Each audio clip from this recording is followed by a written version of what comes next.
The critical patriot देखने वाले सब दोस्तों को खुशामदीद, स्वागत। आज मेरे साथ जड़ांवाला से शरीक गुफ्तगू हैं सुहेल भट्ट साहब और मध्य प्रदेश से मौजूद हैं डॉक्टर ऋषि भरद्वाज। आज हमारा टॉपिक जो है वो state of minorities in India and Pakistan ये है। और उसमें मैं अगर भट्ट साहब आपसे शुरू करूं, हमारे यहाँ जो है आमतौर पर जो कहा जाता है, जो डोमिनेंट नैरेटिव है वो ये है कि पाकिस्तान में माइनॉरिटीज़ बड़ी खुश हैं और उनको कोई मसला नहीं है, उनकी कभी नक्सीर भी नहीं फूटती।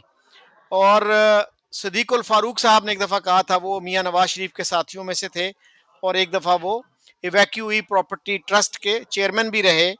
तो उस कैपेसिटी में उन्होंने कहा था कि इंडिया को हमसे सीखना चाहिए कि माइनॉरिटीज़ को कैसे रखा जाता है। और हमारा जो डोमिनेंट नैरेटिव है उसमें ये भी कहा जाता है कि इंडिया में माइनॉरिटीज़ का कत्लेआम हो रहा है, उनका मैसेकर हो रहा है और जेनोसाइड का लफ्ज़ अक्सर इस्तेमाल किया जाता है। जैसे भुट्टो साहब ने 1968 में कहा था कि इंडिया में campaign of extermination is going on against the Muslims of India. ये अलग बात कि 1947 में वहाँ पे 9.5% मुस्लिम्स थे, अब जो है उनका परसेंटेज वो 15 हो गया है। तो आप कैसे देखते हैं इस डिबेट को? चौधरी साहब, अगर दोनों मुल्कों के कॉन्स्टिट्यूशंस जो हैं आप उनको स्टडी करें तो इंडिया का कॉन्स्टिट्यूशन जो है वो सेकुलर है और पाकिस्तान का जो कॉन्स्टिट्यूशन है वो एक इस्लामिक कॉन्स्टिट्यूशन कहलाता है। लेकिन दोनों में जो कॉमन डिनोमिनेटर है वो ये है कि दोनों कॉन्स्टिट्यूशन सेफगार्ड्स प्रोवाइड करते हैं अपनी माइनॉरिटीज़ को। आप इंडियन कॉन्स्टिट्यूशन पढ़ लें, उसमें जितनी माइनॉरिटीज़ हैं, मुस्लिम्स हैं, क्रिश्चियंस हैं, सिख्स हैं, जैन्स हैं, बुद्ध हैं, तो उनको वो सेफगार्ड प्रोवाइड करता है, उनके राइट्स को सिक्योर करता है, इंश्योर करता है। पाकिस्तान का कॉन्स्टिट्यूशन भी पढ़ लें तो इसमें यहाँ पर जो हमारे क्रिश्चियन भाई बहन भाई हैं और जो हिंदू हैं और जो दूसरी कम्युनिटीज़ के लोग हैं, सिख्स हैं, तो उनको भी सेफगार्ड प्रोवाइड करता है। लेकिन सवाल ये है कि आया इन दोनों मुल्कों के अंदर जो इनके रिस्पेक्टिव कॉन्स्टिट्यूशंस हैं उनके ऊपर अमल हो रहा है? अनफॉर्चुनेटली नहीं हो रहा है।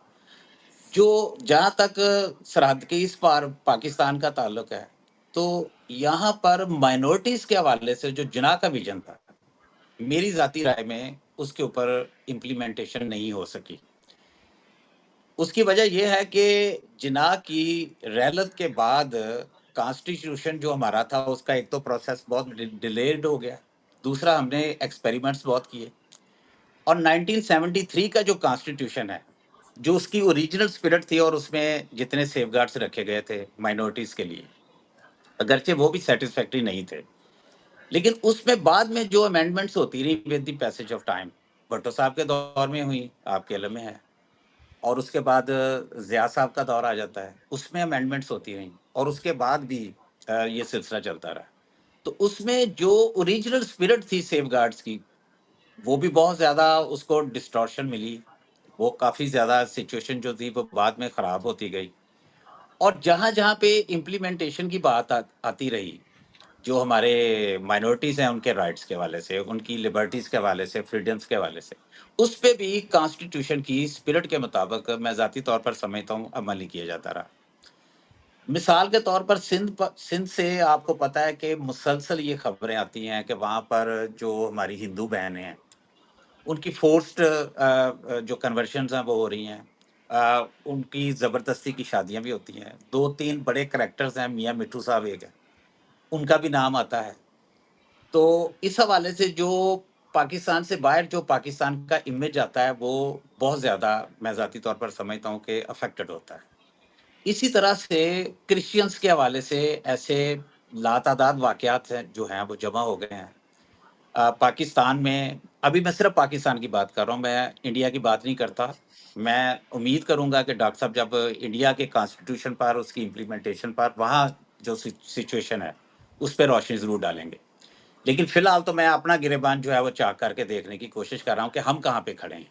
तो क्रिश्चियंस के हवाले से डॉक्टर साहब, चोई साहब, मैं ज़ाती तौर पर समझता हूँ कि पाकिस्तान में जो प्रैक्टिस है, वो जिनाह की विज़न के मुताबिक नहीं है। गोजरा में वाक़या हुआ, आपको इल्म है। इसी तरह से दूसरे बहुत सारे शहरों के अंदर क्रिश्चियंस की बस्तियों को आग लगाई गई। ख़ास तौर पर यहाँ पर देखिए ब्लास्फेमी लॉज़ मौजूद हैं, हम रिस्पेक्ट करते हैं। जब लॉ मौजूद है तो फिर मॉब को कानून जो है वो अपने हाथों में नहीं लेना चाहिए। तो यहाँ पे ऐसा हुआ है।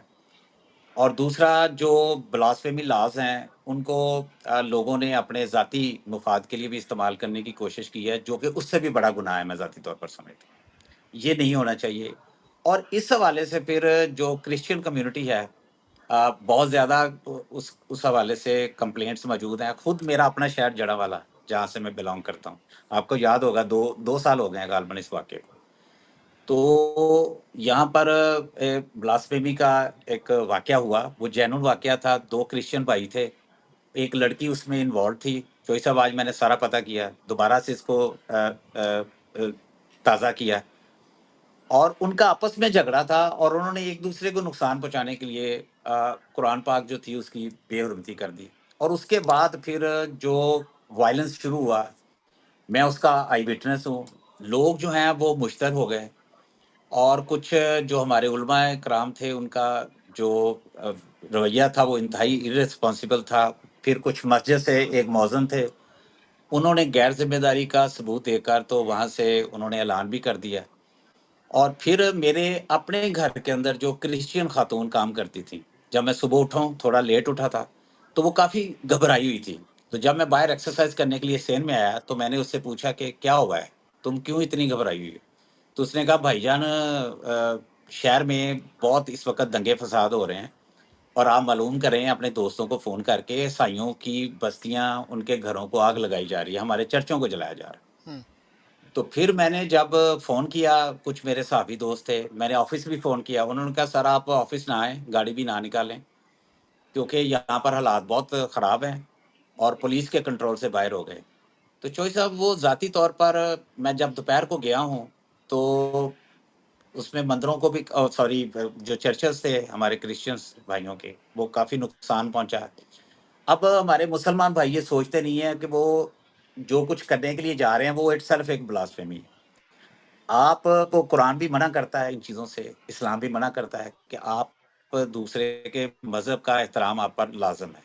तो जब आप एक चर्च जलाते हैं, वो भी एक ब्लास्फेमी है, चोई साहब। इसी तरह से जब चर्च जलेगा तो उसमें बाइबल भी होगी, वो हमारे लिए एक मुक़द्दस किताब है, हिंदुओं की किताबें सारी हमारे लिए मुक़द्दस हैं। तो वो भी उसमें भी उसकी भी बेरुमती हुई। फिर बहुत सारे घर ऐसे थे, जिनको आग लगा दी गई, लूट लिया गया, सारा सामान निकाल के बाहर फेंक दिए गए। ये मेरे अपने शहर में सारे वाक़यात होते रहे। And I was the first person जब दोपहर को मैंने इस पे फेसबुक अकाउंट खोल के आर्टिकल लिखा है, तो मेरी फैमिली हाथ जोड़ के खड़ी हो गई, मेरे बच्चे, मेरी बीवी, मेरी मिसेज़। उन्होंने कहा, "आप ये ना करें, शहर में इस वक़्त जो है प्रोवोकेशन हुई हुई है, आपको नुकसान पहुँच सकता है।" लेकिन मैंने पहले तहरीर लिखी, फिर उन्हें पढ़ाई और उसके बाद मैंने कहा, "ये जो कुछ कर रहे हैं, ये पाकिस्तान का कॉन्स्टिट्यूशन इसकी इजाज़त नहीं देता। हमारा इस्लाम इसकी इजाज़त नहीं देता, हमारा फ़ेथ इसकी इजाज़त नहीं देता, ये पाकिस्तान को बदनाम कर रहे हैं, ये हमारे आइन का सत्यानाश मार रहे हैं और ये एक गलत मैसेज पूरी दुनिया को कन्वे कर।" जब उन्होंने मेरा मैसेज पढ़ा जोई साहब, तो फिर उन्होंने मुझे कहा कि आप इसको लिख दें, ये अच्छा मैसेज है। और जोई साहब उसका एक पॉज़िटिव जो वाइब्स आईं, जो उसका रिएक्शन हुआ, आप यकीन करें कि लोग डरे हुए थे, सहमे हुए थे। उस दिन फ़ेसबुक का पेज जो था वो बिल्कुल उस पे खामोशी छाई हुई थी। तो वो जैसे आप बारिश का पहला कतरा बनते हैं, तो मैं बना, उसके बाद लोगों ने फिर लिखना शुरू कर दिया, लोगों ने कंडेम करना शुरू कर दिया कि ये आप गलत कर रहे हैं। अगर कानून मौजूद है, अगर ब्लास्फेमी हुई भी है, क्योंकि यहाँ पाकिस्तान में ज़्यादातर वाक़यात ऐसे होते हैं जॉय साहब कि लोग पर्सनल स्कोर्स सेटल करने के लिए ब्लास्फेमी लॉ का इस्तेमाल करते हैं। तो इससे देखें वो इससे बड़ा जो गुनाह है ब्लास्फेमी से बड़ा, उसके मुर्तकिब होते हैं। तो इस्लाम में तो ये बिल्कुल नहीं है कि आप किसी पर ब्लास्फेमी लॉ का इस्तेमाल करके गलत इल्ज़ाम लगाएँ और उसके बाद फिर अपना पर्सनल स्कोर सेटल करें। तो फिर लोगों ने उसपे लिखा, फिर पुलिस जो थी, जो कि उससे पहले मैं ज़ाती तौर पर समझता हूँ कि बहुत हद तक ज़िम्मेदार थी। क़बल इसके कि ये जो वायलेंस था, ये फैलता, उसको रोका जा सकता था। यहाँ हमारे एक असिस्टेंट कमिश्नर थे उस वक़्त चोई साहब, जड़ावाला में। वो जी, क्रिश्चियन कम्युनिटी से क्रिश्चियन थे बिलॉन्ग ना? जी, करते जी, थे। जी, वही मैं जी। पूछना चाह रहा था जी, अभी। जी। जी, जी, उधर ही मैं आ रहा हूँ। और सर जब उनको ये वायलेंस से पहले खबर पहुँच गई, उनका ड्राइवर भी क्रिश्चियन था। उसने आगे बताया सर कि शहर में हालात ठीक नहीं है, ब्लास्फेमी का वाक़या हुआ है, कुरान पाक की बेरुखती हुई है, मुसलमान जो हैं वो मस्जिद से अनाउंसमेंट भी हो गई है और वो मुश्तिल होकर सड़कों पे निकल रहे हैं और मुझे खबर मिली है कि वो आपके ऑफिस की तरफ, आपकी रिहाइश की तरफ आएँगे।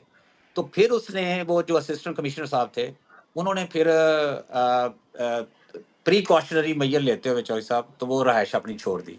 फिर उस उनके खिलाफ भी कैंपेन चलती, तो वो फिर यहाँ से ट्रांसफ़र करवा के चले गए या ट्रांसफ़र हो गया। तो कहने का मतलब सर सिंपल ये है कि अभी अक्रॉस द बॉर्डर क्या हो रहा है, ये डॉक्टर साहब उस पे अच्छी तरह से रोशनी डाल सकते हैं। बट साहब आपने ये कहा कि आप ब्लास्फेमी लॉ जो है वो मौजूद है और आप इसकी रिस्पेक्ट करते हैं। तो उस पे सर जावेद गामदी साहब जो एक एमिनेंट इस्लामिक स्कॉलर हैं, उन्होंने ये कहा है कि ये जो पाकिस्तान का ब्लास्फेमी लॉ है, ये कुरान के भी खिलाफ है, हदीस के भी, फ़िक़्ह के भी। और मेरे इल्म के मुताबिक किसी भी मौलवी ने अभी उनको चैलेंज नहीं दिया कि आए मेरे साथ डिबेट कर लें इस इशू पे। इसलिए कि ये लॉ बहुत वेग है और इल डिफाइंड है। अच्छी तरह से डिफाइंड लॉ ये नहीं है। लेकिन अनफॉर्चुनेटली हमारे मीडिया में, हमारी पार्लियामेंट में भी इतनी ज़रूरत नहीं है कि वो इस पे कोई ओपन डिबेट करा सकें, डिस्कशन करा सकें रिस्पॉन्सिबल तरीके से। ये नहीं मैं कह रहा कि कोई बहुत इर्रिस्पॉन्सिबल और रैश तरीके से आप बात करें। तो रिस्पॉन्सिबल तरीके से भी आप इस पे डिबेट नहीं कर सकते। ऋषि आप क्या कहेंगे भट्ट साहब ने जो बातें की, और इंडिया में क्या सिचुएशन है माइनॉरिटीज की? ये देखिए, अगर आप इंडियन सब कॉन्टिनेंट की बात करें, आप इंडियन सब कॉन्टिनेंट को देखें, तो यहाँ पर मतलब इंडिया के अलावा जितनी भी कंट्रीज है, वहाँ पे एक पैटर्न है कि एक कम्युनिटी वो डोमिनेंट है और बाकी कम्युनिटी के लोग वो सेकंड क्लास सिटीजन्स इस स्टेटस रखते हैं, डी फैक्टो और डी ज्यूरे। कहीं कहीं पर डी फैक्टो है और कहीं कहीं पे डी ज्यूरे भी है। तो अब हम जैसे स्टार्ट करते हैं अफगानिस्तान से। तो अफगानिस्तान में जो नॉन पश्तून माइनॉरिटीज हैं, जो नॉन पश्तून लोग हैं, वो सेकंड क्लास सिटीजन्स हैं। आप देखेंगे तो तालिबान की ऑलमोस्ट एंटायर टॉप लीडरशिप वो पश्तून है। आप श्रीलंका की बात करेंगे तो श्रीलंका में जो पूरा सिविल वॉर हुआ, वो बुद्धिस्ट सिंगलिश नेशनलिज्म और मेजोरिटेरियनिज्म की वजह से हुआ। यहाँ तक कि ली कुआन यू ने भी कहा कि वन मैन वन वोट का सिस्टम, वो अगर माइनॉरिटी राइट्स और फेडरलिज्म ना हो तो उसकी एब्सेंस में कितना डेंजरस हो सकता है कि मेजोरिटी कम्युनिटी कितनी बुरी तरह से माइनॉरिटी कम्युनिटी को दबा सकती है। मालदीव्स को देखेंगे तो वहां पर नॉन मुस्लिम्स वो सेकंड क्लास सिटीजन्स हैं, मतलब वहां तो सिटीजन्स है ही नहीं, वहां के कॉन्स्टिट्यूशन में ही लिखा है कि non Muslims they can not be citizens of Maldives. अब हम बात करेंगे भूटान की। तो भूटान में तो पूरे जितने भी हिंदू थे वहां पर, नेपाली स्पीकिंग हिंदू, उन सब का जो है एक्सपल्शन कर दिया गया था 80s में। और उन सब वहां पर एक बुद्धिस्ट और भूटानीज नेशनलिज्म है, मेजोरिटेरियनिज्म है।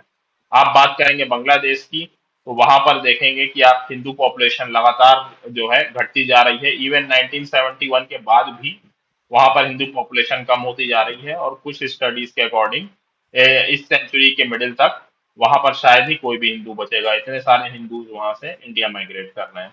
नेपाल में भी जो नॉन नेपाली स्पीकिंग है, जिन्हें मधेसी कहा जाता है, उनका परसिक्यूशन और उनके अगेंस्ट डिस्क्रिमिनेशन, ये वहां पर सदियों से चल रहा है। वहां पर जो नेपाली स्पीकिंग नेपालीज हैं वो फर्स्ट क्लास सिटीजन हैं।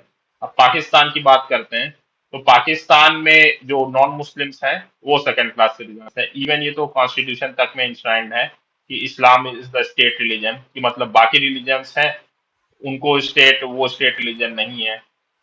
नॉन मुस्लिम्स वो प्राइम मिनिस्टर और प्रेसिडेंट नहीं बन सकते हैं। ये है डिस्क्रिमिनेशन है।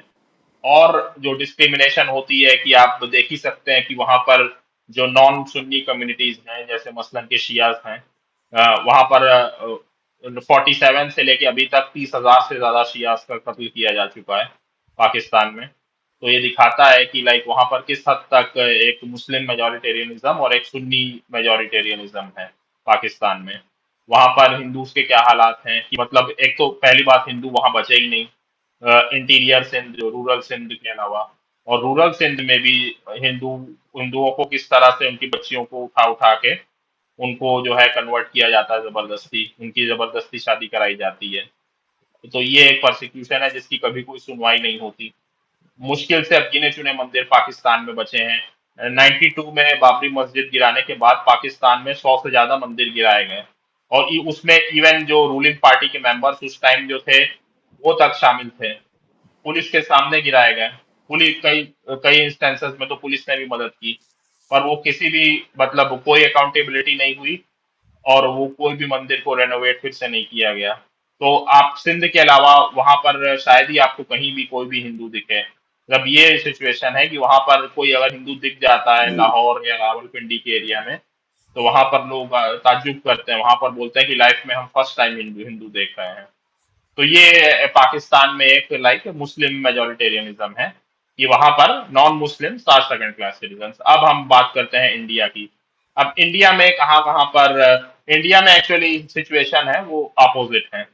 इंडिया में जो माइनॉरिटीज वो जहाँ पे मेजोरिटी में है तो उनका मेजोरिटेरियनिज्म है। जैसे कश्मीर में मुसलमानों का मेजोरिटेरियनिज्म है, वहां पर हिंदू सेकंड क्लास सिटीजन हैं। वहां पर in broad daylight Hindu Kashmiri पंडितों को वहां से निकाल दिया गया, और आज वहां पर चंद हजार की तादाद में हिंदू रहते हैं कश्मीर वैली में। तो वहां पर मुसलमानों का एक मेजोरिटेरियनिज्म है। पंजाब में जो पूरा आनंदपुर साहिब रेजोल्यूशन और खालिस्तान इंसर्जेंसी और वो सब थी, और आज भी वहां पर इस हद तक मतलब सिख डोमिनेंस है कि वहां पर 40% पॉपुलेशन हिंदू होने के बाद भी एक भी वहां पर हिंदू चीफ मिनिस्टर नहीं हुआ है। और आनंदपुर साहिब रेजोल्यूशन को वहां की जितनी भी सिख लीडरशिप है पंजाब की, इरेस्पेक्टिव ऑफ पॉलिटिकल पार्टी, वो सपोर्ट करती है। और अगर आप आनंदपुर साहिब रेजोल्यूशन को पढ़ें तो उसमें ऐसे ऐसे क्लॉज हैं जो कि किसी भी सेकुलर डेमोक्रेसी में एक्सेप्टेबल नहीं है, कि मसलन मसलन कॉलेजेस में स्कूल्स में सिखिज्म की कंपलसरी एजुकेशन होगी, स्टेट की ड्यूटी होगी कि वो एथियज्म को कॉम्बैट करें। तो पंजाब में एक सिख मेजोरिटेरियनिज्म है। अगर आप नॉर्थ ईस्ट में जाएंगे नागालैंड मिजोरम, वहां पर क्रिश्चियन मेजोरिटेरियनिज्म है कि बाकी इंडियंस वहां पर बिना परमिट के जा तक नहीं सकते हैं। पार्लियामेंट का बनाया हुआ कोई भी लॉ वहां की जब तक स्टेट लेजिस्लेचर अप्रूव नहीं करती है तो वो अप्लाई नहीं होता। और स्पेशल इंडियन कॉन्स्टिट्यूशन में प्रोविजन है उन स्टेट्स के लिए कि कोई भी लॉ इंडियन पार्लियामेंट का जो कि नागा कस्टमरी और रिलीजियस लॉ के अगेंस्ट है वो एप्लीकेबल नहीं होगा। तो वहां पर क्रिश्चियन मेजोरिटेरियनिज्म है। बट अगर आप बात करते हैं हिंदू मेजोरिटी एरियाज की, तो वहां पर पूरी बराबरी है। वहां पर जो एक राइट हिंदू के हैं वही मुसलमान के हैं। एक्चुअली कुछ सेंस में मुसलमानों के राइट्स ज्यादा हैं। उन्हें अपने मतलब जो है मसलन अगर हिंदू हिंदू मैरिज एक्ट में सिर्फ एक ही शादी है, बट मुसलमान आज भी 4 शादी कर सकता है। तो एक्चुअली मुसलमानों को ज्यादा राइट्स हैं कंपेयर टू हिंदू। और सारी पोस्ट मुसलमानों के लिए खुली है, prime minister, president, parliament speaker, parliamentarian, chief minister, mayor. तो आप ये देख सकते हैं कि लाइक इंडिया में किस हद तक इक्वालिटी कॉन्स्टिट्यूशन में भी इंश्राइंड है, और जो है ऑन द ग्राउंड लेवल वहां पे भी वो प्रैक्टिस की जाती है। जी शकील साहब। अच्छा, बट साहब 1951 का सेंसस अगर आप देखें पाकिस्तान का, तो उसके मुताबिक मौजूदा जो पाकिस्तान है उस वक्त ये वेस्ट पाकिस्तान था, तो यहाँ पे 1.6% हिंदू थे। जो 61 में जो सेंसस हुआ ये घटकर 1.44 रह गए, और 72 के सेंसस में भी यही दिखाया गया कि 1.44% आबादी हिंदुओं पर मुश्तमिल है। जबकि मौजूदा जो बांग्लादेश है, जो ईस्ट पाकिस्तान था उस वक्त, उसमें यह दिखाया गया था कि 22% हिंदू पॉपुलेशन थी। अब जो है वहां पे 8% हिंदू रह गए हैं। तो ये जो स्टेटिस्टिक्स हैं, they tell you a very depressing story, isn't it? और एक सेकंड जी शकील साहब, एक सेकंड। चौधरी अफगानिस्तान साहब में अगर पांच एक सेकंड सर। अफगानिस्तान में 5 लाख से ज्यादा हिंदू और सिख हुआ करते थे इन 1970s, और जो कि आज वहां पर 50 से भी कम है। तो ये भी एक फिगर है ध्यान रखने लायक। तो जहां जहां भी मुस्लिम मेजोरिटी रहती है, वो कश्मीर वैली हो, वो अफगानिस्तान हो, वो पाकिस्तान हो, बांग्लादेश हो, वहां पर नॉन मुस्लिम्स का एक तरह से सफाया हो जाता है। बट साहब एक और पॉइंट मैं आपके साथ शेयर करना चाहता हूं।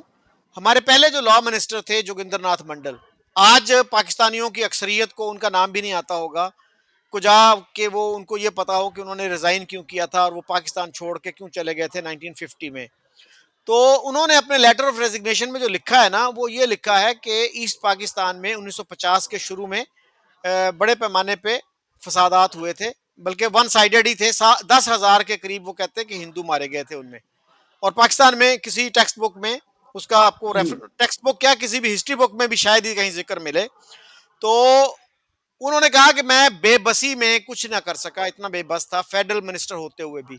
उन्होंने कहा था कि हिंदुओं का जो मुस्तकबिल है ना पाकिस्तान में, वो या तो कन्वर्जन है या फिर लिक्विडेशन है, उनका खात्मा हो जाएगा या फिर वो हिंदुइज्म को छोड़ देंगे।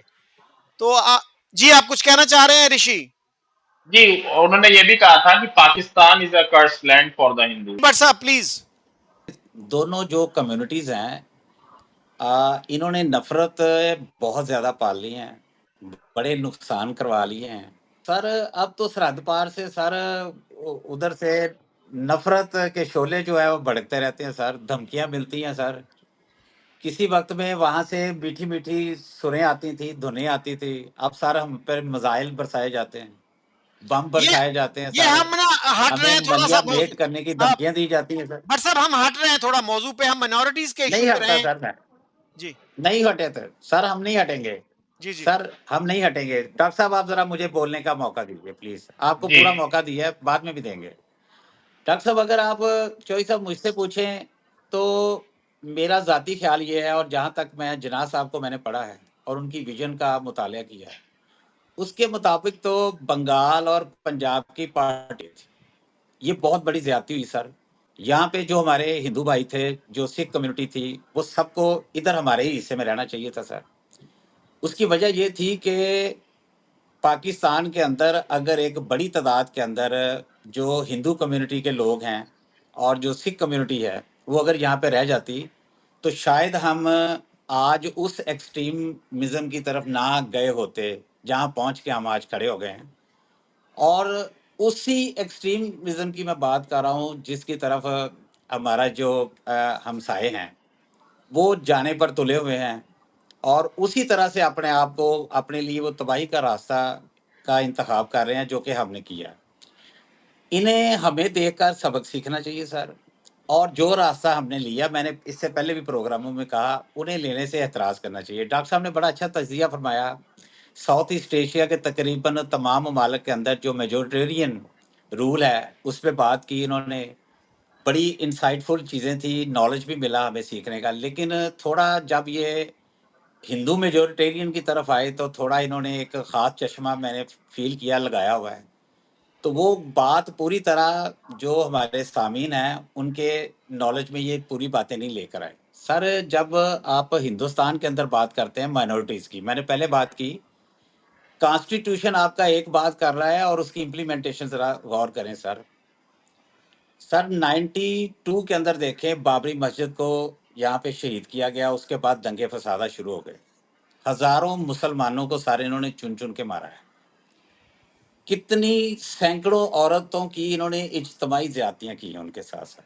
और फिर ये देखें कि ये जो असमत दरी थी, उसको ये एक वेपन के तौर पर इसी हिंदू माशरे के अंदर जो इनके एक्सट्रीमिस्ट।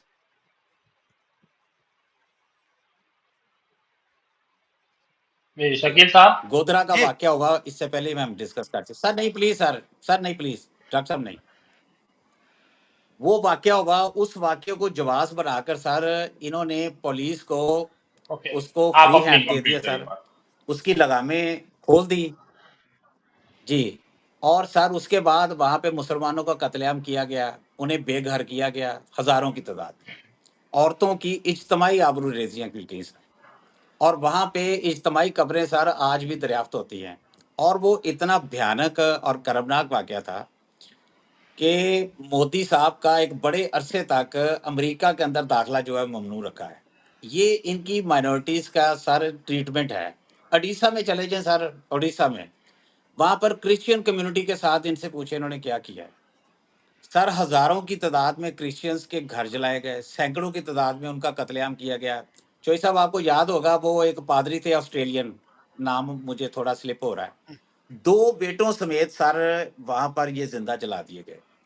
ये कल की बात है सर, ऑपरेशन ब्लू स्टार आपको याद होगा सर, 1984 सर।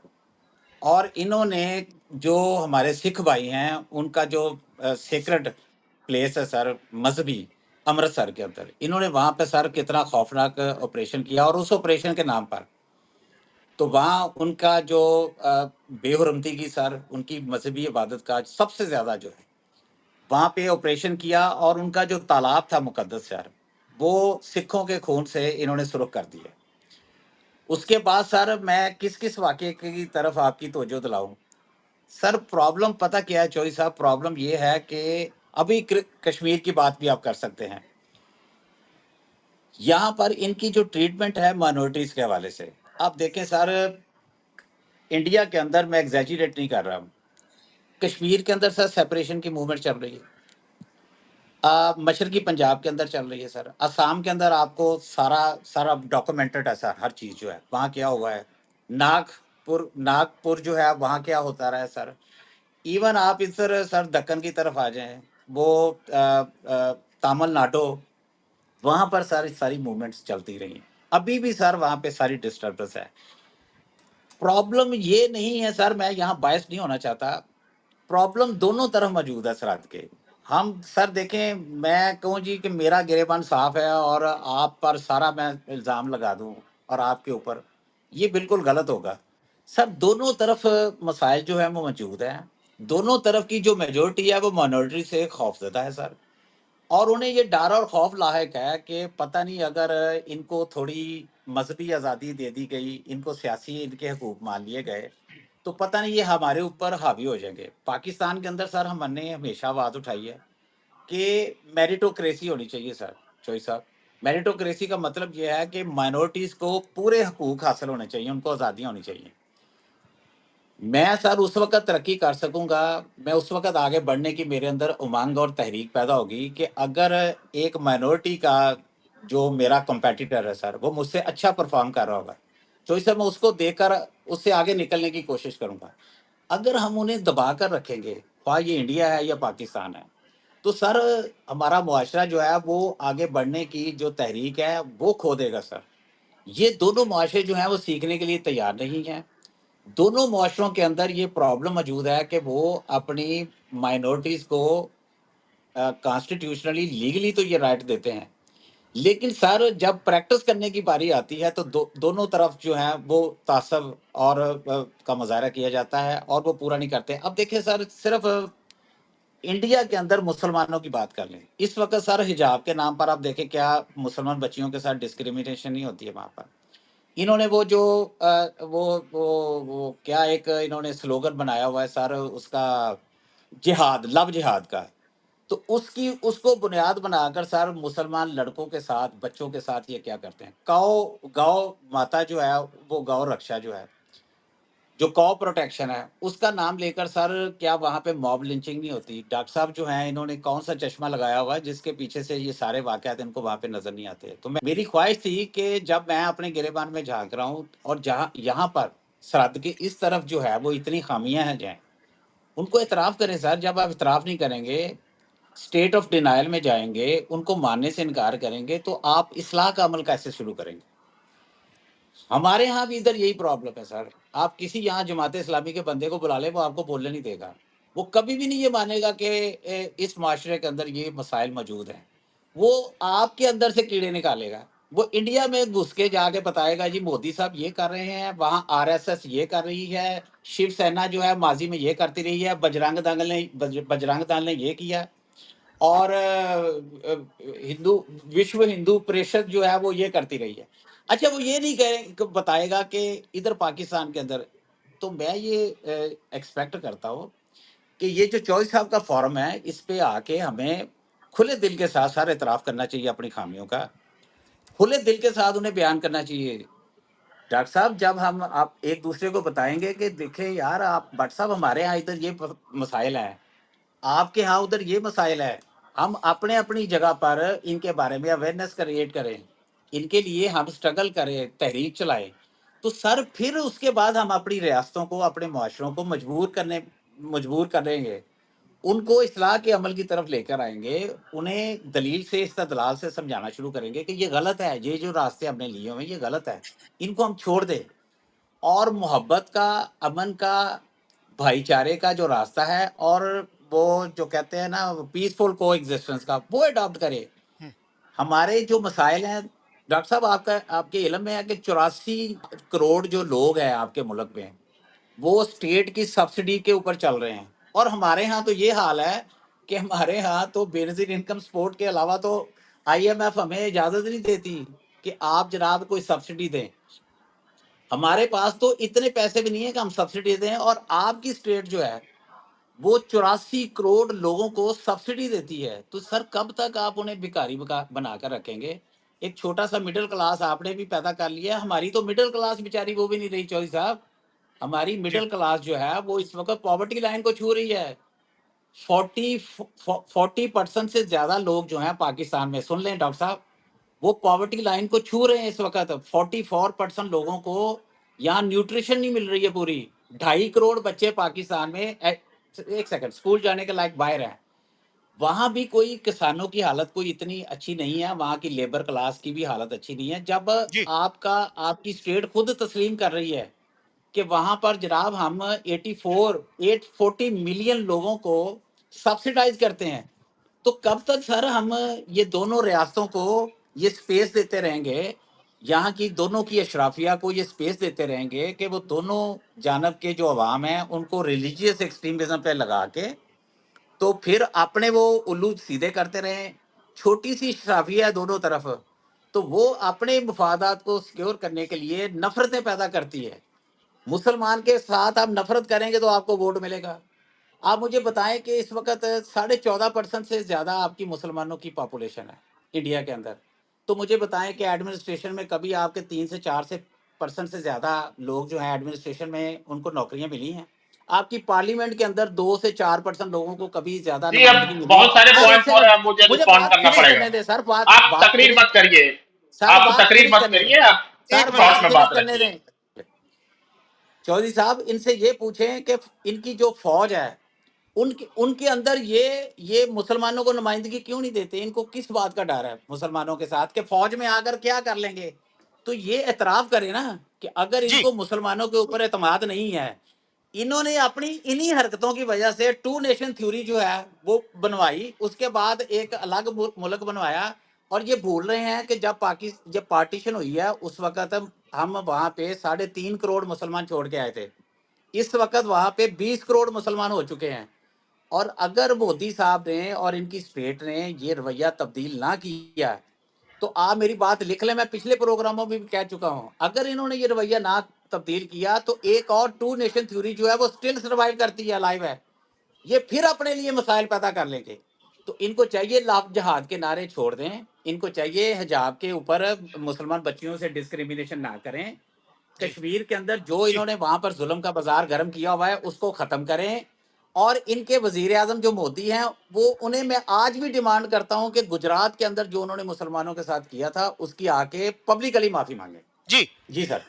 अच्छा जी भट्ट मैं साहब, हाँ एक मिनट, एक दो पॉइंट्स का मैं नहीं नहीं, इनके पॉइंट्स एक की जो है एक एक एक एक हर चीज पे बात करनी एक पड़ेगी, क्योंकि एक इन्होंने मिनट बहुत सारी बातें की हैं, एक so I minute have Rishi, to respond uh, to this uh, person. एक मिनट ऋषि।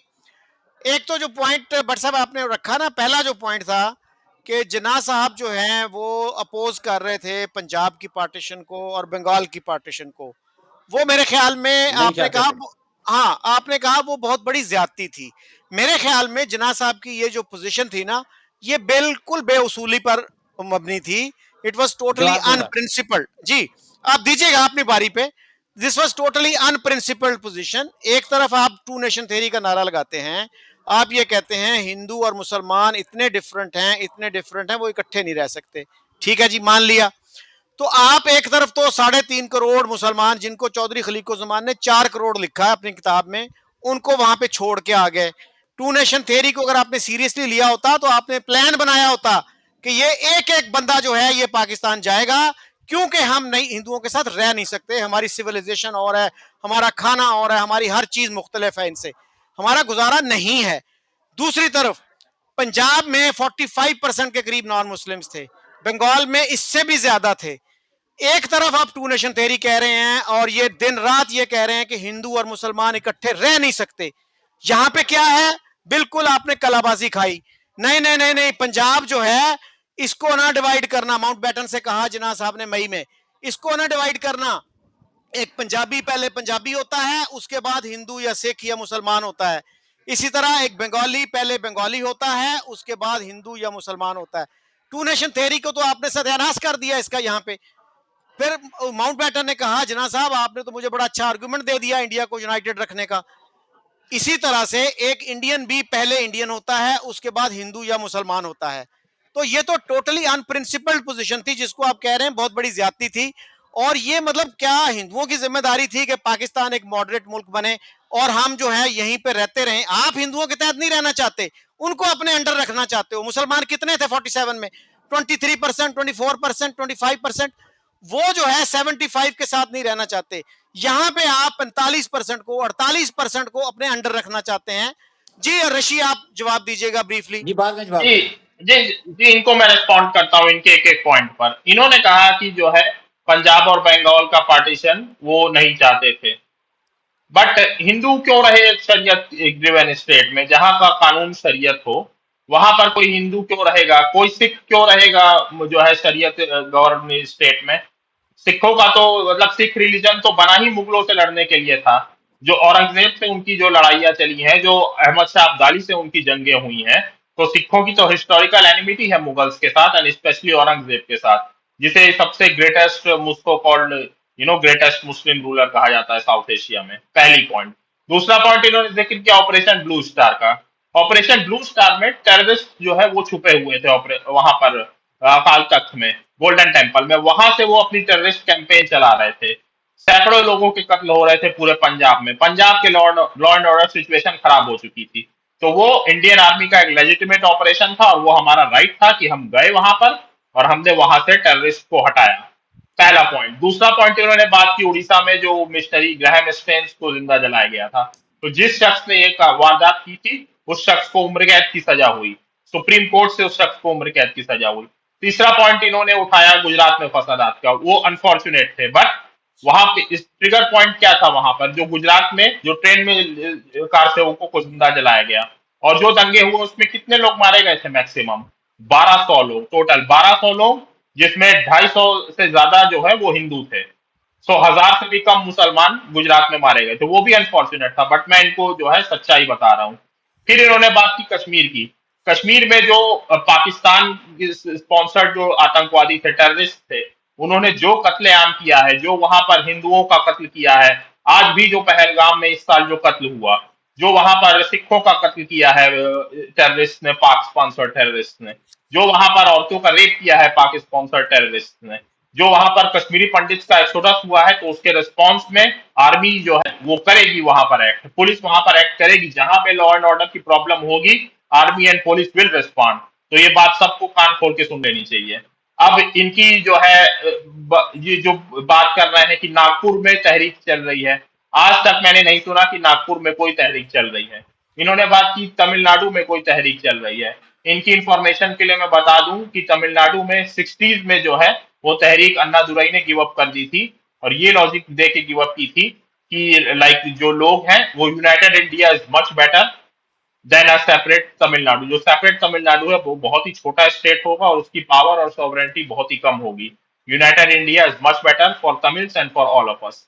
तो थोड़ा सा जो है आप चीजों को स्टडी करें, थोड़ा सा पढ़े। हाँ, मैं मानता हूं इंडिया में इश्यूज हैं, पर आप जो एग्जैजरेट कर रहे हैं और मुसलमान इंडिया में बैकवर्ड हैं, तो वो अपनी जो है मतलब क्या बोलते हैं बिगटरी की वजह से, अपने एक्सट्रीमिज्म की वजह से, मॉडर्निटी को ना अपनाने की वजह से, मॉडर्न एजुकेशन का जो है विरोध करने की वजह से वो बैकवर्ड हैं।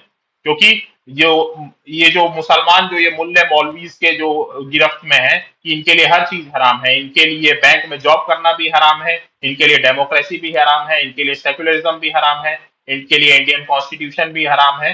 तो ये इस वजह से, इस माइंडसेट की वजह से, जो शाहबानो का पूरा केस हुआ था उसमें जो बिगटरी दिखाई मुसलमानों ने, जो ट्रिपल तलाक के उसमें जो ये बिगटरी दिखाते हैं, जो बुर्का is like it's such a barbaric scene. कोई औरत जो है पूरे अपना चेहरे से लेके अपने सर से लेके अपने पैरों तक को पूरा ढकी रहे, अगर ऐसा कोई सड़क पे दिखता है तो it's such a it's such a pathetic scene कि अगर आप कोई औरत को ऐसे देखें कि आप एक औरत को जस्ट एक कमोडिटी समझते हैं, कोई चीज समझते हैं, आप उसे इंसान समझते ही नहीं है। तो ये जो माइंडसेट है, इस वजह से मुसलमान बैकवर्ड हैं और वो बैकवर्ड रहेंगे जब तक वो ये रवैया गिव अप नहीं करेंगे। तो आज ना उनके पास एजुकेशनल जो है क्वालिफिकेशंस है, ना उनके पास फाइनेंशियल पावर है, ना उनके पास सोशल पावर है। हाँ, अब पॉलिटिकल पावर की बात करते हैं। इन्होंने कहा कि एडमिनिस्ट्रेशन में इंडिया में मेरिटोक्रेसी पे होता है। आप अगर एग्जाम्स क्वालिफाई करेंगे, आप मेंबर बन जाएंगे जो है आईएएस के, आईपीएस के। आप एग्जाम्स क्वालिफाई नहीं करेंगे तो आपको घर में आके तो कोई देगा नहीं कि आप आइए और जो है आप कलेक्टर बनिए, आप सुपरिटेंडेंट ऑफ पुलिस बनिए, आप इनकम टैक्स कमिश्नर बनिए। ऐसा तो होने वाला है नहीं। तो मुसलमान अपना रवैया बदलें और जो है वो मॉडर्निटी को अपनाएं, मॉडर्न एजुकेशन को एक्सेप्ट करें, तो वो जरूर आगे आएंगे। आज भी इंडियन गवर्नमेंट उनको हर साल अरबों रुपए देती है स्कॉलरशिप में आगे बढ़ने के लिए, उनकी मदद करती है उनको बिजनेस स्टार्ट करने के लिए। और इन्होंने बात की बाबरी मस्जिद की, तो उस पर भी मैं आना चाहता हूँ। बाबरी मस्जिद अयोध्या में है। अयोध्या किसका शहर है? अयोध्या हिंदुओं का की होलीएस्ट प्लेसेस में से एक है, जो 7 होलीएस्ट प्लेस है उसमें से एक है। वहां पर सैकड़ों मतलब सालों से डिस्प्यूट चल रहा था कि ये जो मतलब स्थान है ये राम जी का जन्म स्थान है। यहाँ पर मंदिर था जिसको बाबा ने तोड़ के मस्जिद बनाई। अगर वो अब इंडिया में 3 लाख से ज्यादा मस्जिदें हैं, अगर मुसलमान वो मस्जिद गिव अप कर देते तो उससे कुछ नहीं होना जाना था। बट मुसलमानों ने उसमें भी इतना एक्सट्रीमिज्म दिखाया। उन्होंने ये कहा कि आपके पास क्या प्रूफ है कि राम यहाँ पे पैदा हुए थे? आपके पास क्या सर्टिफिकेट है? आप साबित करिए। तो मतलब एक तो हम जो है पहले टू नेशन थ्योरी चलाएंगे, कंट्री का हम पार्टीशन करेंगे, फिर हम जो है यहाँ पर अपने शरीयत के हिसाब से जिएंगे। हम कहेंगे हम इंडियन कॉन्स्टिट्यूशन को नहीं मानते, जो है नेशन हुड हराम है, सेक्युलरिज्म हराम है, कॉन्स्टिट्यूशन हराम है, सब कुछ हराम है, और हम अपनी जो है वही दकियानूसी और पुरानी सोच से जिएंगे। तो ये सब जो पुश बैक है तो फिर तो हिंदू कम्युनिटी से आना ही था, जो कि अभी भी नहीं आया है। अभी भी India by and large secular ही है, और हिंदू कम्युनिटी आगे बढ़ती जा रही है और मुस्लिम कम्युनिटी जो है वो पीछे जाती ही जा रही है। इन्होंने बात की कि इतने करोड़ लोग ये हैं, इतने करोड़ लोग वो हैं। तो मैं बता दूं कि मैं अमेरिका में रहता हूँ। अमेरिका में भी जो मतलब एलीट है वो बहुत ही कम है। वहां पर मैक्सिमम लोग या तो वो मिडिल क्लास हैं, या वो just close to poverty line है। तो दुनिया के कोई भी कंट्री ऐसा नहीं है जहां पर सारे के सारे लोग अमीर हों। अमीर बहुत ही कम लोग होते हैं पूरी दुनिया में। Percentage is very less. जी, थैंक यू शकील साहब। अच्छा भट्ट साहब, आपने ये कहा कि इंडिया ने आर्मी के दरवाजे या मिलिट्री के दरवाजे जो है वो मुसलमानों पे बंद किए हुए हैं। मैं आपको दो मिसालें सिर्फ देता हूं। अताउल हसनैन, सैयद अताउल हसनैन, वो कोर कमांडर थे और इसके अलावा भी आला ओहदों पे रहे। कश्मीर के भी वो कोर कमांडर रहे। फिर इदरीस लतीफ थे जो एयर चीफ रहे। और इसके अलावा मोर रिसेंटली एक साहब, एक मुसलमान जो है इंटेलिजेंस ब्यूरो के सरबराह रहे, फॉरेन सेक्रेटरी के ओहदे तक लोग पहुंचे हैं मुसलमान। सलमान नाम था उनका। आप कुछ कहना चाह रहे हैं ऋषि? जी शकील साहब, मैं ये कहना चाहूंगा कि आर्मी में जो टॉप मोस्ट पोजिशन है वहां पे भी एंट्रेंस एग्जाम होता है। वहां पे अगर आप एग्जाम क्लियर नहीं करेंगे, उसमें अच्छे नंबर नहीं लाएंगे, आपकी अच्छी रैंकिंग नहीं आएगी, तो आपको नहीं मिलेगा एडमिशन। आप जो है नहीं बनेंगे मेजर या कर्नल आर्मी में, एज सिंपल एज दैट। और जो लाइक रेगुलर पोजीशंस होती हैं जैसे सिपाही की मसलन, तो उसमें तो जो है ओपन रिक्रूटमेंट है, उसमें कोई भी जाके जो है मतलब सिपाही बन सकता है। आप में बस फिजिकल फिटनेस होनी चाहिए। बट मुसलमान उसमें खुद ही आगे नहीं आते हैं आगे। अब क्यों मुसलमान आगे नहीं आते हैं, क्यों वो फौज ज्वाइन नहीं करते हैं, तो इसका जवाब तो मुसलमानों को देना पड़ेगा। अब आर्मी तो आके घर से उठा के लेके जाएगी नहीं कि आप जी आइए और आर्मी में आप जो है ज्वाइन करिए और आप जाके लड़िए। तो इसका जवाब तो एक्चुअली मुसलमानों को ही देना चाहिए।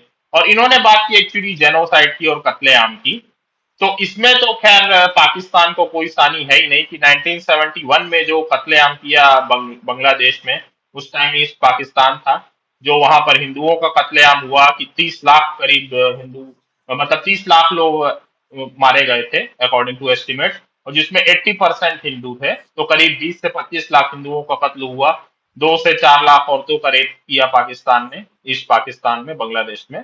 तो इसमें तो खैर Pakistan like that is one of the biggest holocaust of 20th century. 20वीं सदी के सबसे बिगेस्ट जेनोसाइड्स में से एक है। और होलोकॉस्ट के बाद सबसे बड़ा जेनोसाइड है 20वीं सदी का, आप कह सकते हैं। तो इसमें तो पाकिस्तान की कोई बराबरी कर ही नहीं सकता जी। Thank you. अच्छा भट्ट साहब, एक आध चीज और मेरे जेहन में आई कि अब्दाली ने जो किया था गोल्डन टेम्पल के साथ, आपको पता है वो क्या था? गाय जो हैं काउज स्लॉटर करके उनके जो रिमेन्स थे वो उसमें जो है उनका जो तालाब है, मुकद्दस तालाब, उसमें फेंक दिया था और उससे वो सुर्ख हुआ था। और जरनैल सिंह भिंडरावाला ने वहां पे जो किया गोल्डन टेम्पल में, उसको पाकिस्तानी कंडेम करते हैं। लेकिन खाना काबा में जब एक फनेटिकल ग्रुप ने उसको टेक ओवर किया था, उसके बाद जो मिलिट्री एक्शन हुआ, उसको कोई पाकिस्तानी कंडेम नहीं करता। What is the difference between these two situations? और तालीम की आपने बात की, इंडियन मुसलमान जो हैं वो काफी अरसे से तालीम के खिलाफ रहे हैं। अकबर अलाहाबादी की आप शायरी देख लीजिए, कितना मजाक उड़ाया उन्होंने जदीद तालीम का।